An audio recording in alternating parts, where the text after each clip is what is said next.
Welcome back to another episode of the PokeStop Podcast. I'm your host, Zach Pra, as always, joined by my amazing co-host, Thad Wayne. Thad, we are in a new season. This is season 2 of the PokeStop Podcast. We took a few weeks off for Worlds. I think there wasn't much going on, like literally the entire month of like July and most of August. So we took a few weeks off. We revamped everything. We got some cool new overlays. We got a lot of new stuff going on. So I'm really excited. But Thad, how are you doing? What have you been doing the past month? Did you go outside? Did you eat? You have no idea, Zach. It has been such a long, lonely month. You have no idea. Were you sitting by the fire with a candle? I've just been sitting in this room waiting for you to come back. You've just been sitting in here, just being like, it's been 6 weeks. Where is he? Yeah, I mean, I'm in the same Discord server and everything, just sitting here chilling. You had to quit your job. Like they fired you because you've just been sitting here. I wouldn't leave of absence. This is so actually I can go back now. You're actually homeless. That's actually not a room. You're just sitting in a green screen. All you have is a green screen, a camera, a laptop, and a microphone. That's it. None of these Pokemon cards are mine. For sure. Those are someone else's play mats. You broke into some random local's house. Definitely not my play mats, and definitely not my 4 rows full of definitely not sorted bulk. Yeah, for sure. But now just playing a little bit this new season, dipping in and out of standard a little bit. You know, we'll get into it later, but top 8 at a cup, which was great. I guess 1 for 1 on the season for top cutting cups. So that's cool. But other than that, just chilling. What about you? How's the beginning of your season going? The beginning of my season is going drastically different than yours. I have yet to make top cut at a cup, which is insane. I think I'm getting really close to missing more cuts this season than last season already. Like last season, it was like 1 1/4. I wouldn't make top cut, and I don't even know what it is. Like obviously I'm playing Bolt still because it's the best deck ever created in the history of the Pokemon trading card game, and anyone says otherwise is lying to you. No, I feel like Bolt is like in a good spot, and like I think my lists are fairly consistent. Like they're as consistent as any other archetype. I feel like, if not more so. I'm just hitting like weird variants, like people playing like just weird off the wall like meme decks, and I feel like most meme decks are just like meant to punish turbo decks, and that's like their entire existence. Is they're like, okay, I beat Bolt, but I lose to Guardy, and I'm just like if you lose to Guardy, you probably lose to Polt, and if you lose to Polt, you're probably losing to Zard. So like you're beating 20% of the room to lose to 70. So I'm like, okay, that sounds like a great strategy. Yeah, it sounds incredible. I love it. It sounds so much fun. But it's fine. I'm still enjoying the game. It's been a lot of fun. And I'm going to 3 cups this weekend, which is insanity. I need someone to intervene in my life, apparently, because, oh boy, oh jeez. But that we had Worlds this past weekend, the World Championships. Riley McKay taking it home with Gardevoir, ran it back from NAIC. Able to get that big dub on the main stage. What did you think of the Worlds, like the big stage for Sunday? Because I thought it was super cool. I thought it was great. Yeah, I mean, we basically did Duelist Kingdom before Yu-Gi-Oh was able to, in real life. Yeah. So that's kind of cool. It was so cool, like the LED flooring that like would bring up like the Pokemon, and it changed for every game. Yeah. So like VG and Unite and Go all had different like layouts on the floor for like their respective games. It was just cool to see like the card game, like you could see like the sort of the monsters on the battlefield like below you. Sure. Like that's so sick. And it looked like a proper like esports like setup. Like I would compare this to like a big esports level event. Yeah. And going forward, it seems like that's what they're gonna try to make it. I think that's good overall, as like someone who enjoys esports. I think honestly, if you ever want to compare it to an esport, like if you want to just compare it to like the best esports productions, just compare it to Counter-Strike. Like I feel like Counter-Strike is just like the gold standard of esports as far as like live event production. But I thought it was really cool.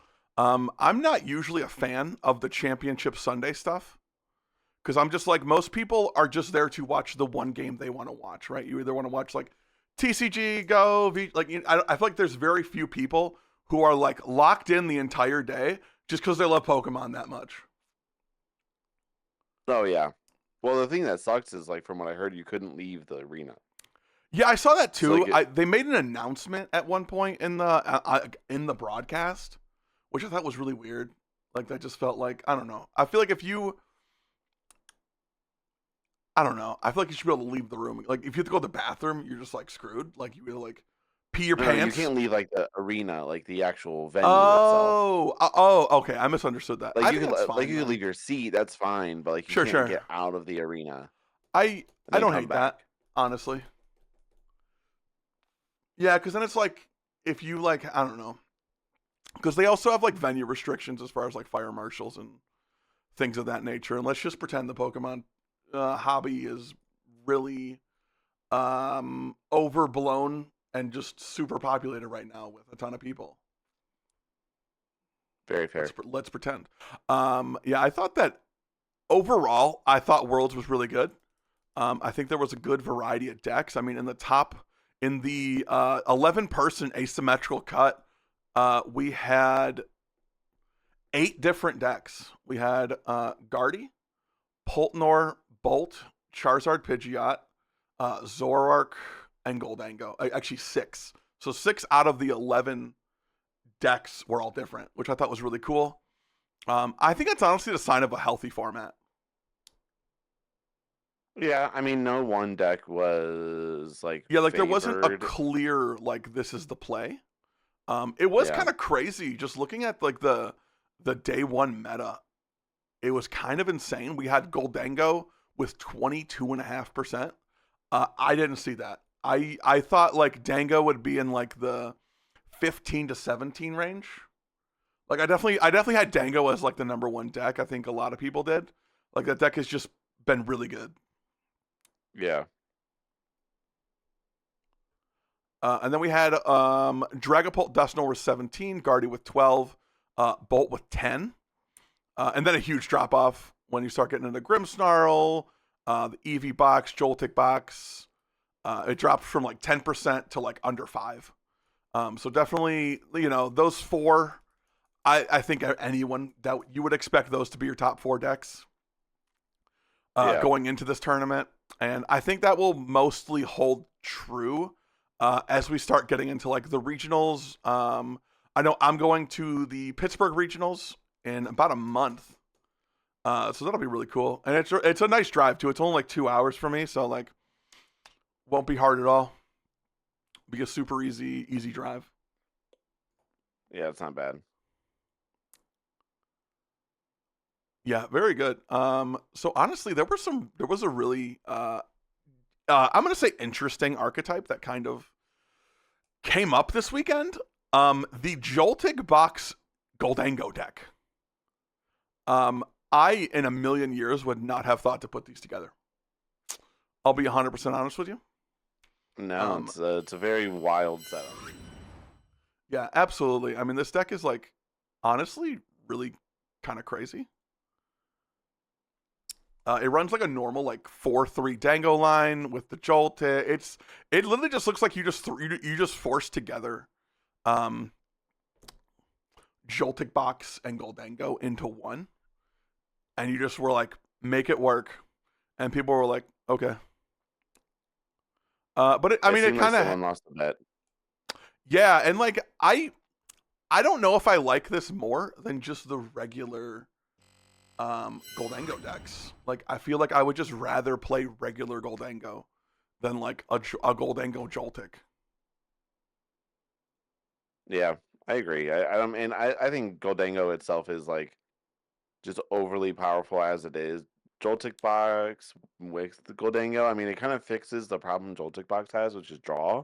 Sure. But then it also creates more problems with, okay, I start 2 Gimme Ghoul and an Iron Hands. What's my play? How am I moving things around? Yeah, I think the one issue the supporter lines are weird. Yeah. I will say this: the one thing I think that will really hold this deck back, is you have an abysmal Poltnor matchup. Like, it's just really tough to win that. Oh yeah, that might as well just be an auto loss. Yeah, right? and then like you go from having like a 60-40 Gholdengo into Poltnor to like a 40-60. And like I fully I think I think you should 100% have expected a lot of Dragapult Dusknoir. I think that deck just seemed really strong. Because we still don't have the Psyduck that blocks the Dusknoir from really popping off. So it'll also be really interesting to see like next format when that card finally comes in. Like, how does that affect Dragapult builds and like also like Charizard builds to a certain extent? Yeah. So that'll be something we'll definitely have to look at, when that new format comes here in about 6-ish weeks, something like that, and the next month, right? Yeah, we're not too far off. Yeah, about 6 weeks. Very cool. There was one thing that happened on day 2 of Worlds that I think a lot of people were talking about.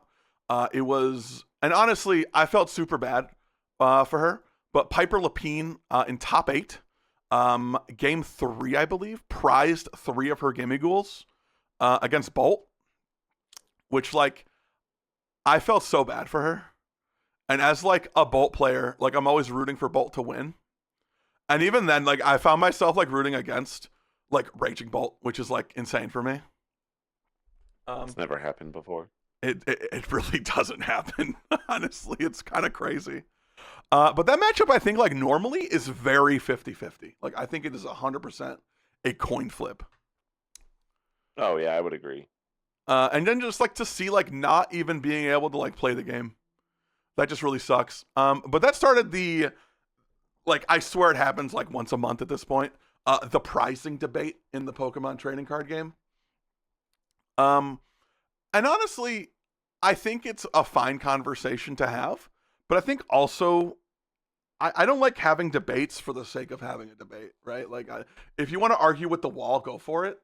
Like, I don't, like, it doesn't really, I don't know. I don't really enjoy it. I think it's kind of a waste of time, to be perfectly honest with you. So I think, like, as far as, like, ways you could fix the pricing mechanic in Pokemon to where, like, you don't, like, that you prize the 3 Gimmighoul's. I think that's just, like, a reality of Pokemon that you will just have to deal with. That, like, this can happen and this might happen to you.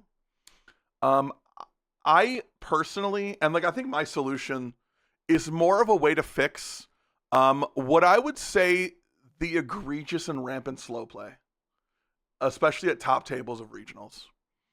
And I actually had this, like, back and forth with some random guy on Twitter like 2 weeks ago, who tried to tell me that you get 2 minutes for an initial deck search, which I don't know if he knows this, but I'm a judge and I know how to Google. Really, just I know how to Google is the solution here. So you are not allowed a 2-minute initial deck search. You are, in fact, allowed 15 seconds per action, and that includes your initial deck search. Fun fact. But my solution would be you set up the game normally. You draw your 7, put a basic out, grab 6 prize cards. I think then you are allowed to look at the prize cards for 15 seconds because that's your action time. You can make notes. Sure, you want to note down what you got there. But then you shuffle your prizes, offer the opponent the cut, blah, blah, blah, put them out like you normally would.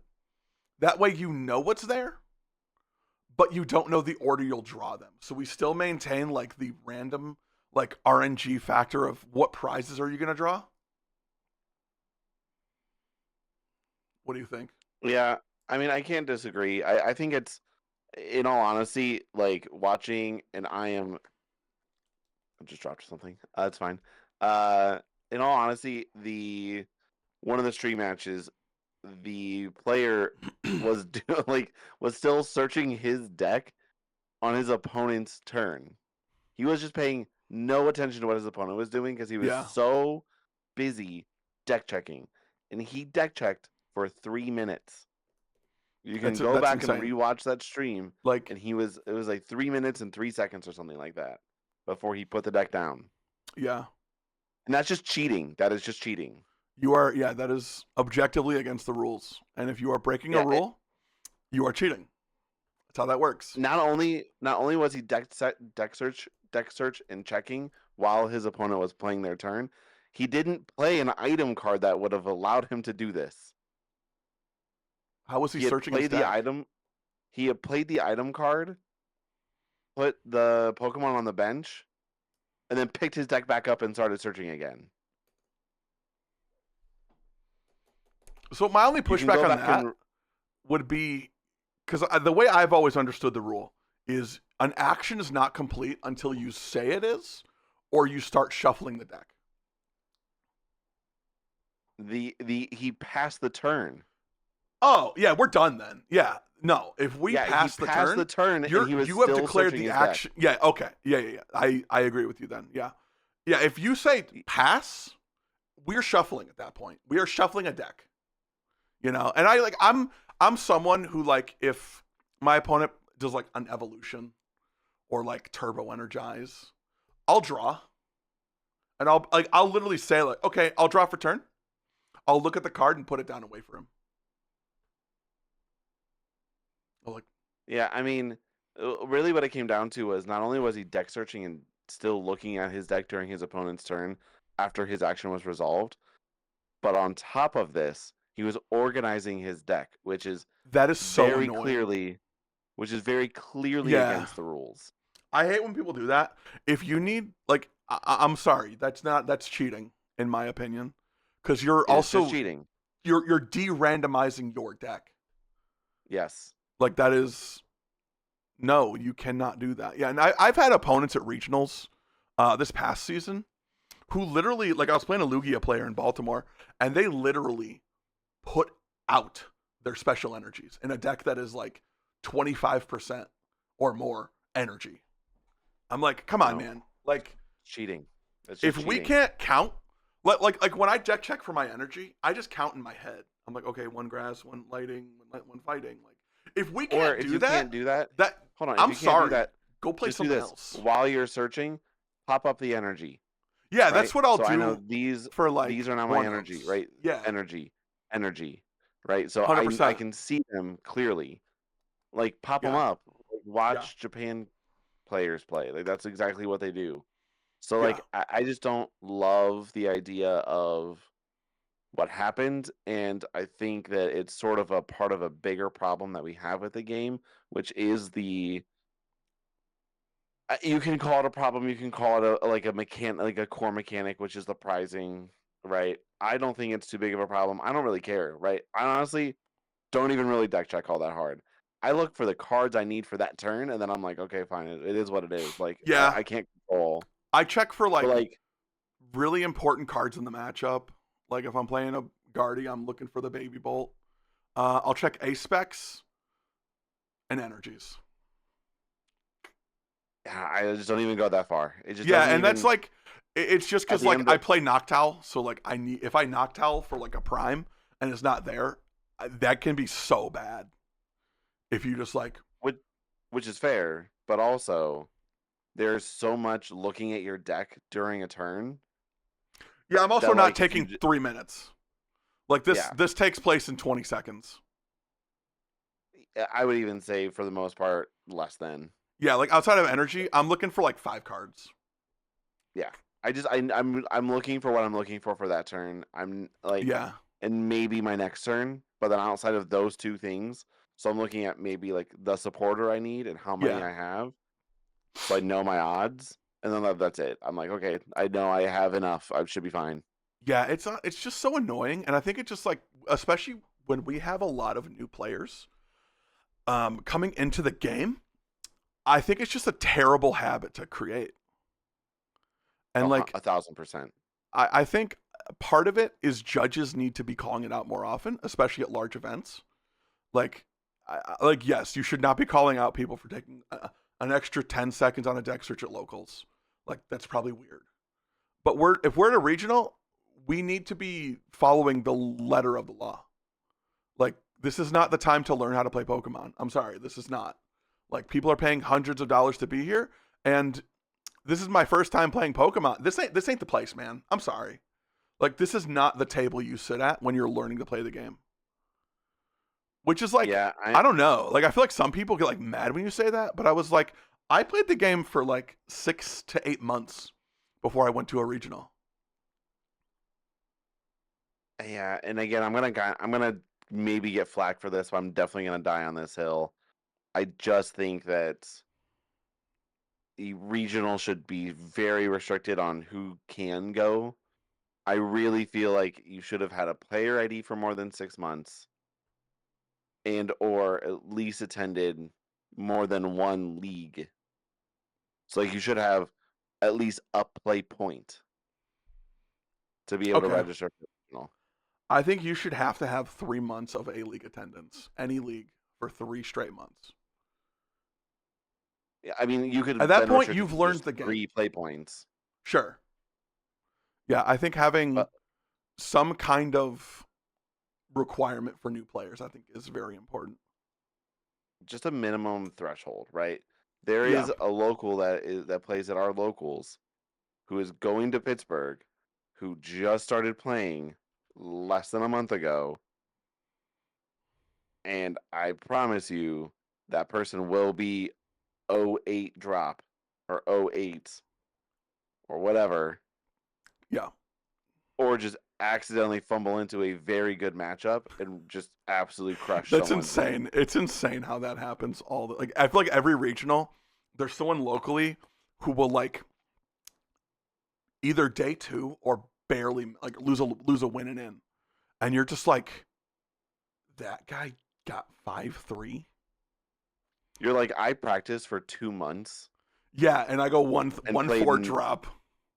And played nonstop and just hit matchup fucking hell. This guy literally just net decked and the night before and sleeved it up. Yeah, and playing in ETB sleeves. Sleeves on the left. Yeah, literally. Yeah. It's phenomenal. So, I mean, those are all my thoughts on it. I don't mind like the draw your 7, then draw 6, then shuffle them. That way you know it. I think that's fair. I just want to get rid of the bullshit. Oh yeah, we can swear on YouTube 100%. Now. Yeah, I think it's bullshit. I think if you're prize checking for 4 minutes, I don't care. You're cheating. Like, and I think just finding a way to do that, I think is just the way to do it. I want to take the temptation for cheating off the board. That's kind of all I want to do. Yeah. I think this is also something that happened in between, like during our hiatus. The new turn rules, I think, right? Yeah. Well, yeah. So then, no, not really, but yes. Well, like it was official, right? I don't think we ever talked about it on the podcast, right? We did. We talked about it when they announced it because we thought it was going to affect immediately, but then they. Oh yeah, that's true. You're right. Yeah. I haven't talked about it since they've officially announced when it starts. Sure. Yeah. How do you feel about like not the rule itself, but leagues not enforcing the rule until September in like non-sanctioned events? I think it's fine. I think if you have a problem with that, you should probably call your mom and have her come I think it's dumb. Your league. I think playing locals in like a +3. I think it also depends on the league. It's a waste of time. I'm going to be honest. I run our league pretty tight, and I've always been so close to just having it be best of 1, 30 minutes, a tie is a loss. Yeah, that's true. I don't even know. Have we been doing +3 or +1? I genuinely have no idea. Okay. That's what I thought. I just don't see a point to doing +3 because it's like players need to get used to playing in a +1 environment. Because like 100%. It's going to be a thing in less than a month. 9 days from when this podcast came out is September 1st. So I'm just like, get used to it now, man. It's the life you're going to be living. And I don't think for most people it will impact that much. You know? No, not really. I think a lot of people are also like getting unnecessarily intimidated by the 10-minute thing, which I think is only going to be impactful at a regional level. And I'm kind of curious how that works. Like, at 10 minutes, are judges going to start walking around grabbing match slips? Or, like, at 10 minutes, are we going to tell them they have to sign the match slip? Or are we just not going to do anything at all, and people are going to continue playing and GAing and whatever? Yeah, I mean, you're never going to get rid of that. But, I mean, you're not going to get rid of that until you get rid of best of 3. So, yeah, I'm also a fan of going to best of 1. Yeah, let us look at our prizes. Give us best of 1. Takes rid of the variance. Yeah. Give me best of 1, like, I don't know, 14, 15 rounds. But I'm fine. I think that's how it always should have been. I also like that Japan, I think it's Japan, they drop you after you get a certain amount of losses. I actually love that idea. 3 losses and you're out. Yeah, like if you, like, yeah, because that way, like, if you don't think you're going to do well and you don't think you can go, like, deep in that tournament, you just don't do it then. Like, you don't play. Or you get, like, a spectator badge and you play sides. Or, like, you know, I don't know. I just think the current system needs fixed. Honestly, it just feels bad right now. Yeah. And hopefully we get disagree. Yeah, hopefully we get some solutions. But we probably won't, if we're being honest here. The last thing I wanted to talk about a little bit was the new Pokemon XP that Pokemon will be doing at Worlds next year in San Francisco. Where basically, from what I'm understanding of Pokemon XP, and there's not a ton of information about it. It will be at like a convention center where, and I believe that's where the Pokemon Center will be. So you'll have to pay for this badge to get access to the Pokemon Center, which I think will be a good way. I don't think the best way, but a good way to fix the issue of Black Friday Pokemon Center vibes happening again. Yeah, I mean, it's going to be nice because it's going to make it keeps the sanctity of Worlds a competitive event, but also adds the ability to be more of a convention style week of leading up to the event. I'm curious for more details about this as we get closer to the next Worlds. They have like a website with like a splash page that has some information on it, but it all still seems really muddled. So there's not really any information. Yeah, I'm more curious to see how like the layout of it is, where the location is, like what events are happening. I'm more interested to see what happens when we get more information. But I think like as an overarching idea, I think it's a really good thing to start with, like sort of weeding out Worlds as like a cash grab event for scalpers and more of a let's move the scalpers over there and we'll have all the competitors over here kind of deal. Yeah, I agree with that. And I think it'll be a good thing. I think so too. Yeah, I think overall it will be a good thing. And like I think also like I saw pictures of like people who had gone there and they posted like their haul and they were like, "Oh, I guess I got too much. Anyone want anything?" And I'm like, "Come on, man. Like, you know what you're doing. Like, just be honest about the grift. Like, if you want to go there and you want to make money, cool. Just be honest about it. You know? Own that.